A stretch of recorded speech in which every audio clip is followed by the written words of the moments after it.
Here it is. This is it. The vitamin aisle. Vitamin A. Vitamin B6. Multi plus omega. Multi for her plus omega. Multi for him. Ooh. Plus omega. Oh, we're in vitamin C land. This is fish oil land. Isn't it funny when you start reading the packets, you're like, do I need that? Hi, I'm Wendy Zukerman and you're listening to Science Versus from Gimlet Media, the show where we pit facts against gummy fish oil. On today's show, vitamins and supplements. The vitamin and supplement industry makes billions of dollars each year, telling us that we'll live longer, healthier lives by popping their pills. So, senior producer Kaitlyn Sawrey and I thought we'd check out the claims at the pharmacy. Oh, enhances the immune system. Supports natural energy levels. Sounds like you need some of that. I definitely do. Hey, Katie, look, I found one for your mum. Supports flexibility. Helps lubricate and protect joints. That's what your mum needs. But what is the best science on how helpful these products really are? That's what we're going to dive into today. We're going to answer the following questions. 1. How do scientists set that number for how much of each vitamin we need every day? 2. Are there any benefits to taking vitamins and supplements? And 3. Are there any risks to popping these pills? And if our trip down the pharmacy aisle told us anything, it's that there's a lot of these vitamins and supplements. So for today, we're going to focus on some of the most popular: vitamin D, calcium, fish oils, and multivitamins. When it comes to vitamins, there's lots of adult gummy fish oils. But then there's science. Science versus Vitamins is coming up just after the break.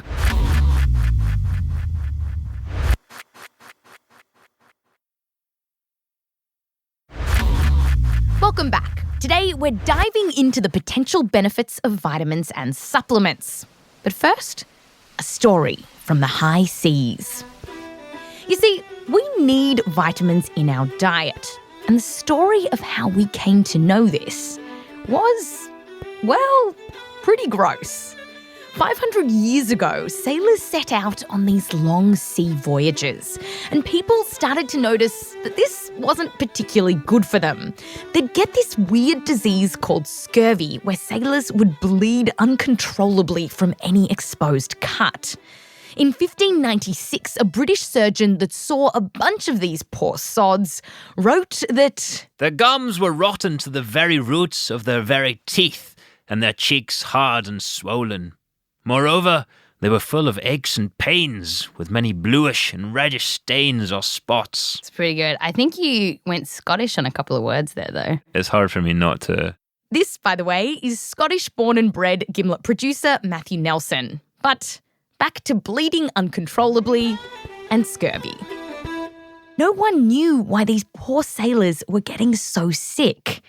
That was until the 18th century, when a Scottish physician named James Lind realised what the problem was. These sailors weren't getting enough citrus fruit in their diet. And then he was like, eat an orange, you wee bastard.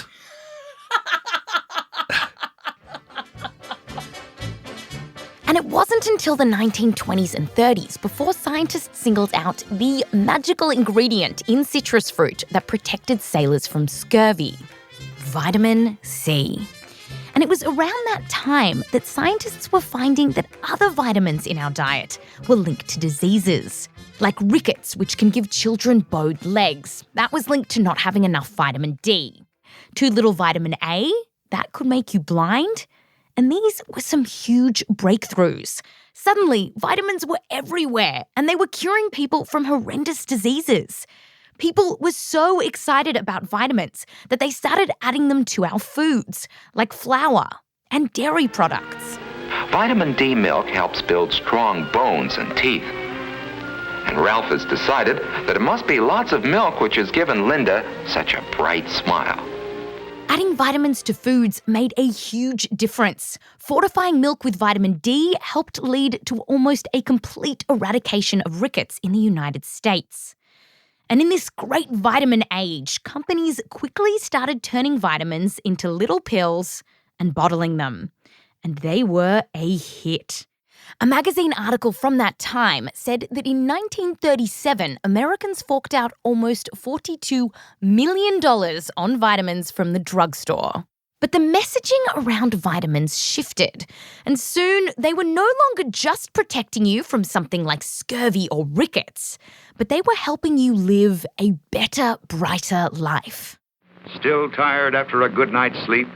Try Ributol. If you too need extra amounts of thiamine and riboflavin, Ributol can help you gain new strength, new energy. And over the next few decades, the message went even wider. There were vitamins for women, vitamins for men, and vitamins for kids. And 10 million kids are getting all the vitamins they need to help them grow with Flintstones. We're Flintstones kids. 10 million strong and growing. We're Flintstones kids. And it wasn't just companies that were excited about vitamins. Scientists were too. They wanted to know if taking vitamins and supplements could protect you from diseases that you might get later down the line, like heart disease or dementia. And that's kind of where we are today. Professor Katherine Tucker, who's a nutritional epidemiologist at the University of Massachusetts in Lowell, says that science is ultimately asking, what are the amounts that are needed not just to prevent deficiency, but to prevent chronic disease and keep us healthy and aging well? And that seems like it's a much harder figure to get at. Exactly. That's where we are right now. It's much more complicated. So, on the back of your cereal box or a pill bottle, it might tell you how much of a particular vitamin you should take in every day. And what Katherine is saying is that that number is trying to do more than just protect you from scurvy. It's trying to keep you healthy and aging well. So, first question, how do scientists set that number? Because here's the thing, it isn't a perfect science. And to understand how tricky it can be to know how much of every vitamin we need every day in order to be healthy, we're going to look at the current debate over vitamin D. So, maybe you've heard that we're experiencing a pandemic of vitamin D deficiency. Important news this morning about vitamin D. The CDC says some of us are not getting enough of it. You know that 100 million Americans have vitamin D deficiency. 100 million of us, including children. Vitamina D beneficia la salud del corazón y los huesos. Somebody gotta give you some vitamin D. Yeah. Oh, even Ludacris is worried about our vitamin D levels. Girl, take this D. I don't want you getting sick tonight. But are so many of us really that low on vitamin D? Well, to know that, you'd have to know how much vitamin D we need every day to be healthy. And here's the thing, scientists don't agree, and it's gotten feisty. There is a lot of animated discussion about that, a lot of disagreement right now. And where does all that disagreement come from? Well, it kind of started with a crack team of nerds that were brought together several years ago by the Institute of Medicine. And they had one purpose: to destroy the world. No, of course not. It was to find out how much vitamin D we need every day. And to do that, they scoured through nearly 1,000 studies. And these are studies where scientists track people's vitamin D levels and also what kinds of diseases they get. And they whittled them down to the most important studies. And voila! They came up with a number that they reckoned keeps most people healthy. But some people say that number is too low and we actually need more vitamin D. Because here's the thing, there were a whole bunch of studies that crack team of nerds didn't use to set the vitamin D magic number. These were studies claiming that vitamin D could help prevent cancer, heart disease, autoimmune disorders, diabetes, and depression. In fact, the only studies that made the cut were about bone health. So, the nerds set a recommendation for how much vitamin D you should have every day based on that. And why did they sideline the others? Well, they said that all those other diseases could not be, quote, linked reliably or consistently, end quote, to taking vitamin D. But other scientists completely disagreed. And to Katherine, it kind of all comes down to one thing. And so there's a lot of people that are willing to accept lower quality evidence in order to say, yes, you should be taking a lot of vitamin D, and others that are saying, we just don't know yet. And this debate might seem really academic, but every time you raise the bar on how much vitamin D you need, the more people who are seemingly healthy then become classified as deficient. Exactly. That's where we are right now. Conclusion. This back and forth over vitamin D supplements shows us how hard it is for scientists to agree on how much of a particular vitamin we need every day. And there's still a lot of debate over how many of us really are deficient in vitamin D. As for what we need that vitamin for, well, we know it's good for our bones. As for that other stuff, reducing heart disease or cancer, we just don't know yet. But before you go popping vitamin D pills, here's something you should know. You can get your vitamin D for free from the sun. When UV rays hit your skin, it collides with a chemical that then triggers the production of vitamin D. So, going out in the sun is actually the most effective way to get this stuff. And that means no need to get ludicrous to fill your prescription. You could take Katherine's advice instead. Go out for like 10 to 20 minutes several times a week between the hours of 10 and 2 on a sunny day, and that should do it. But quick note, that advice might change depending on where you live in the world, what colour your skin is, darker tones need more sun, and the time of year. Also, sunscreen blocks a lot of UV rays, and that means you can't produce a bunch of vitamin D. It's something to keep in mind. After the break, we're going to take you through the top 3 vitamins and supplements taken in the United States and ask, are they worth it? What are the risks? And will you regret not taking them?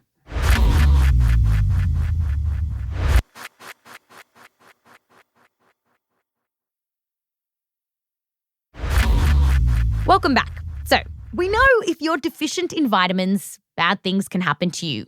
You can get bowed legs and bleed uncontrollably. Eat an orange, you wee bastard.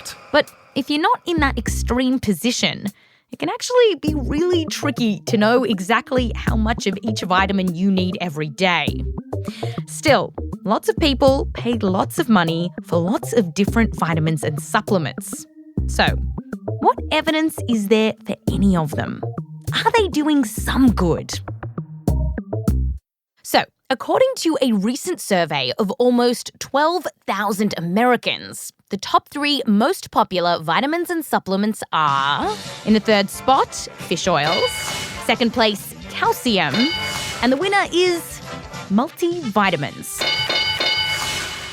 So, do you need any of them? Let's start with number 3, fish oils. This is fish oil land.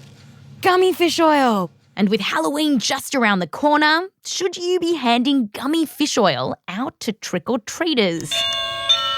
There is no candy tonight.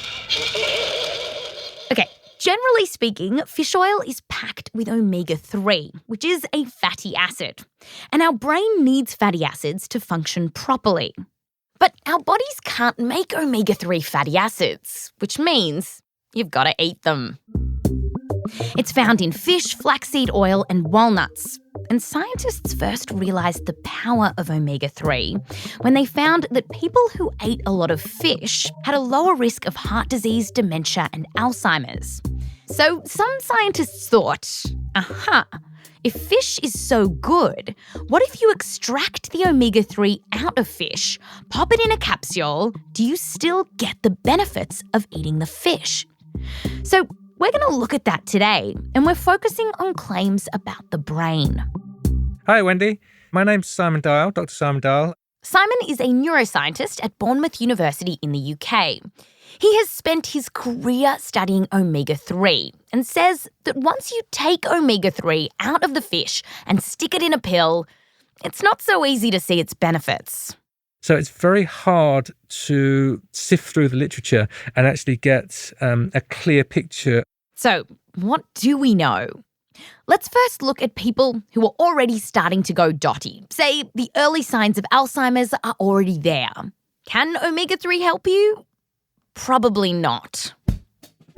A big review paper published last year found no convincing evidence that omega-3 could help people with mild or moderate Alzheimer's or dementia. And why is this? Well, it's thought that by the time you're showing symptoms, a lot of damage to your brain has already been done. By the time you're starting to show these memory deficits, it's probably going to be far too late. But what if you start taking supplements before then, when your brain is doing just fine? Could it prevent damage? Well, Simon says, touch your toes. No. Simon says a review paper on a bunch of studies involving more than 3,000 older people, who all still had their marbles, found that popping omega-3 had no benefit on their brain function. But still, Simon says that this isn't case closed, because to really know if omega-3 can prevent dementia, we'd need to follow a lot of healthy people for decades to see who gets dementia, and then we'd need to figure out if omega-3 or perhaps something else in their diet made that difference. And this detective work is just really difficult. Studies in people are very messy. Studies in rodents, studies in tissue cultures, in petri dishes, they're much easier. And that's why Simon has done a bunch of studies in rats and petri dishes to see if omega-3 really is all that. In particular, Simon wanted to know just how much omega-3 could do to fight nerve damage. So he damaged some nerves in rats. He cut through one side of the rat's spinal cord. Yeah, so the rats didn't really have a good time of it. And then Simon and his team injected omega-3 into their blood. A week later, he took the rats out and had a very careful look at how they walked. Rats are quite a sneaky little animal. They're very kind of good at hiding injuries because the injured rat tends to get eaten. Right. So Simon really wanted to see if the rats that got omega-3 walked better than those given a placebo. And here's the thing. They did. So this was really quite breathtaking, the wow moment. When Simon's team looked at the spinal cord injuries under a microscope, they found that the omega-3 group had a much smaller injury. There was much less inflammation around the nerves. And other studies in rodents have found that omega-3 can potentially reduce inflammation in the brain, as well as neutralising a toxin. On top of this, several studies in rats and mice have found that animals given omega-3 don't show so many of the hallmarks of Alzheimer's as those that don't get the stuff. So that's what we have right now. Some really intriguing rodent studies. But is that enough evidence to stock the bathroom cabinet with omega-3? Do you take omega-3 tablets? I do actually take omega-3s, yes. I take it to help preserve my brain. Simon seems to think it's worth it. And that's partly because he says the downsides of taking omega-3, as far as we can tell, are really small. The main issues you tend to have are tummy upsets, so it's a little fishy aftertaste, a little burp when you take the capsules. Now, if you go online, the claims for omega-3 are bonkers. Science Versus senior producer Kaitlyn Sawrey asked Simon about it. I was just Googling some of the claims, right? So we've talked about cognitive benefits, but there's some of the stuff on the internet like weight loss, cancer prevention. Is any of that true? In a word, no. Basically, omega-3s are sold as a universal panacea, and that's kind of frustrating because there's a lot of good, sound, solid science behind omega-3s, but that's kind of lost in the message. They're just sold as this universal cure-all. Conclusion. We have some promising and consistent work showing that when rodents get omega-3s, it reduces nerve and brain damage. But if you're not a rat getting your spine hacked into, as far as we can tell from studies in humans, there's no strong evidence that it can prevent Alzheimer's or dementia. On to the second most popular supplement in the United States, calcium. According to that big survey of almost 12,000 Americans, around 1 in 10 take calcium supplements. And the one thing we've heard about calcium is it's supposed to help protect us from osteoporosis and keep our bones strong. Them bones need calcium. Them bones need calcium. But one scientist started asking questions about whether all this calcium supplementation was such a good idea. Dr. Mark Bolland is at the University of Auckland in New Zealand. New Zealand. See if you can tell us apart. No one can ever tell Australians and New Zealanders apart. It'll be a little game while they're learning science. Yeah, you'll have to ask me lots of questions that got to do with six and sucks or fush and chips. Okay, so if you haven't watched Flight of the Conchords, New Zealanders and Australians have very similar accents, except for a couple of words, like fish and chips. I say fish and chips. Mark says... fush and chips. Did you hear it? Whatever. Let's just move on. Back to calcium. Mark says that for years we've been thinking that if we popped calcium supplements, the calcium would go to our bones and stop them from breaking. Taking calcium supplements had become entrenched and all the guidelines recommended that people should take it. But in the 1990s, some large trials came out showing that calcium didn't stop people's bones from breaking. So Mark and his team decided to look at a whole bunch of studies, more than 40 of them. And they found, quote, evidence that calcium supplements prevent fractures is weak and inconsistent, end quote. And later, they wrote that their use in preventing osteoporosis should also be reconsidered. But there is a bit of nuance here, because Mark says that overall, calcium supplements might prevent some fractures, but just not many. So by treating 100 people for 5 years, you would prevent 2 people having a fracture. So you might think, well, that's not too bad. That's 2 people without broken bones out of 100. But then Mark's team found something else. Something that made him want to nix calcium supplements from the medicine cabinet for good. And this finding got the media quite excited. Important news tonight for anyone who takes calcium supplements. There is a new study that links them to an increased risk of heart attack. This is a dangerous new development. What is the problem here? His team's first study looked at more than 1,400 older women and found that those given calcium supplements were more likely to die suddenly and have a stroke or a heart attack than the women who got a placebo.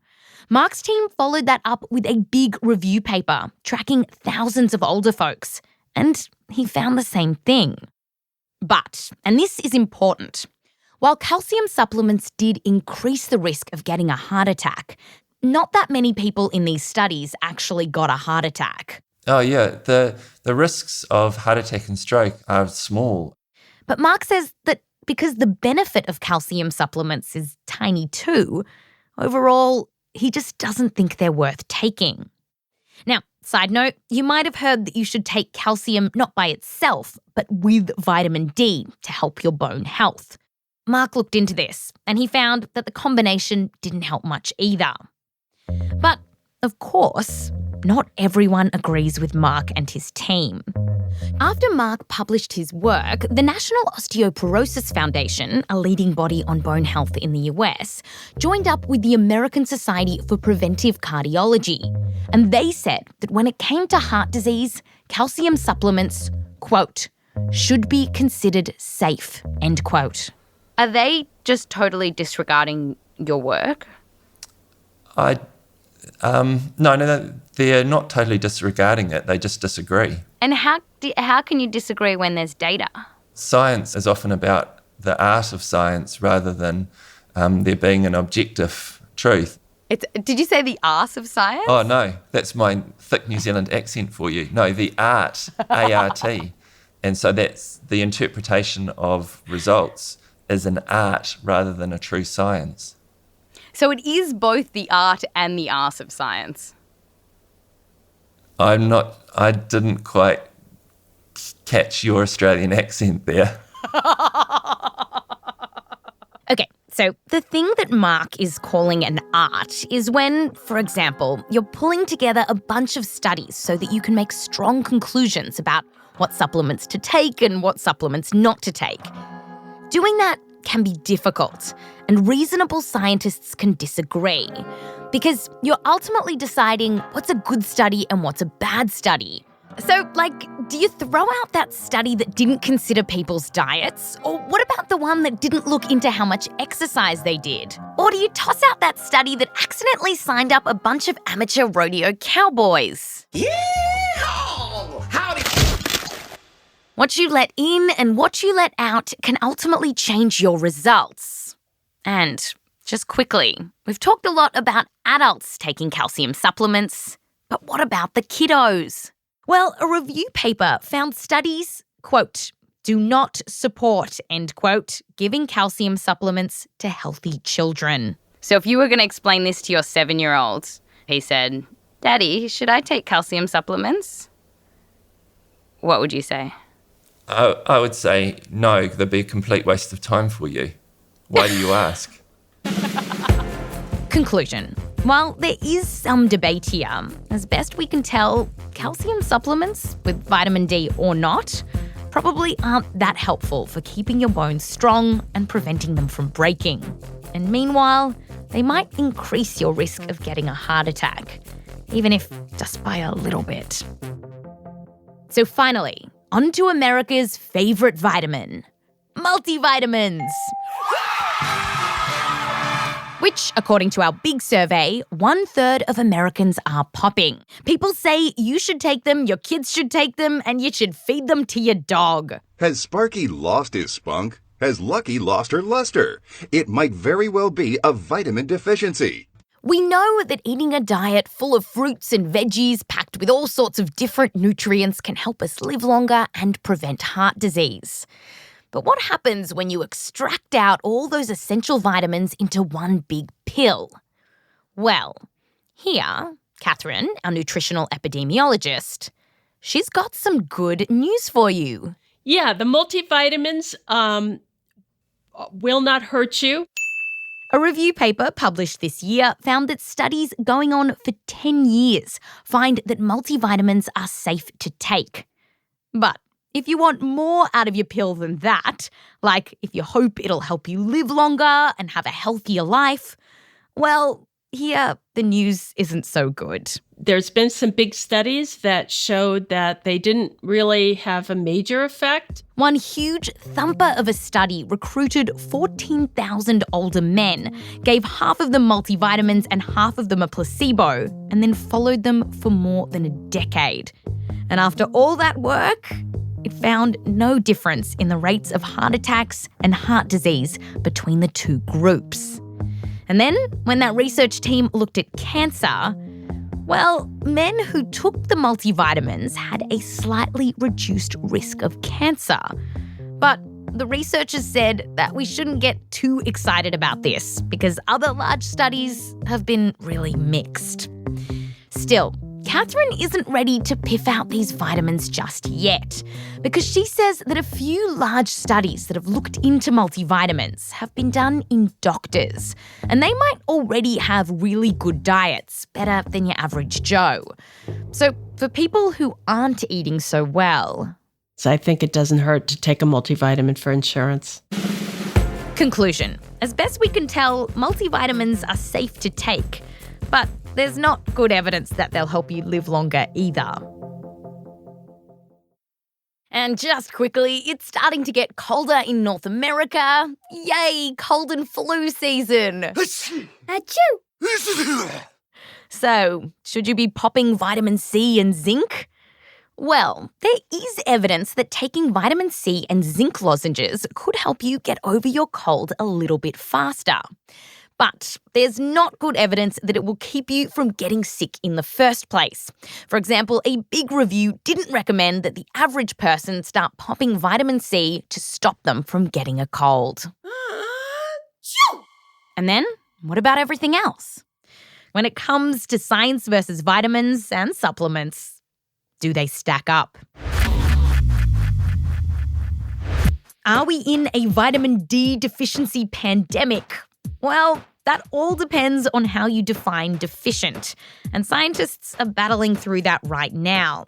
They're even not sure exactly what vitamin D supplements would be good for. The best evidence we have suggests that it might strengthen your bones.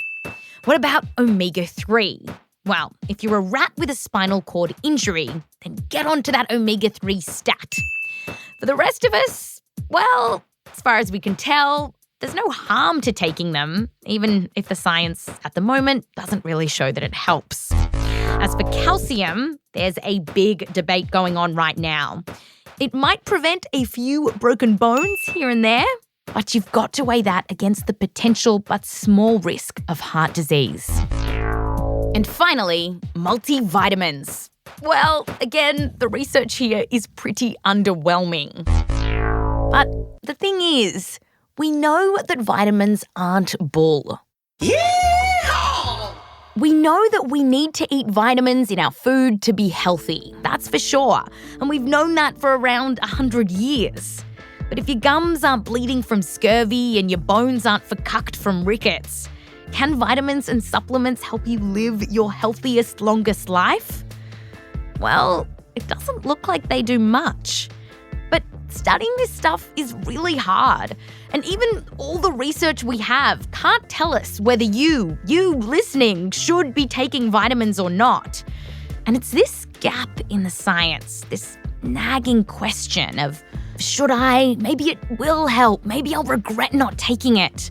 That leaves room open for marketers to sell their wares to you. And not just you, but your kid and your mum and even your dog. Has Lucky lost her luster? That's science versus vitamins. And if you want to get more information about this episode, you should subscribe to our newsletter. We put the transcript for each episode in there, including all our footnotes. And there's a lot of other fun stuff in there. To sign up, head to gimletmedia.com/newsletter.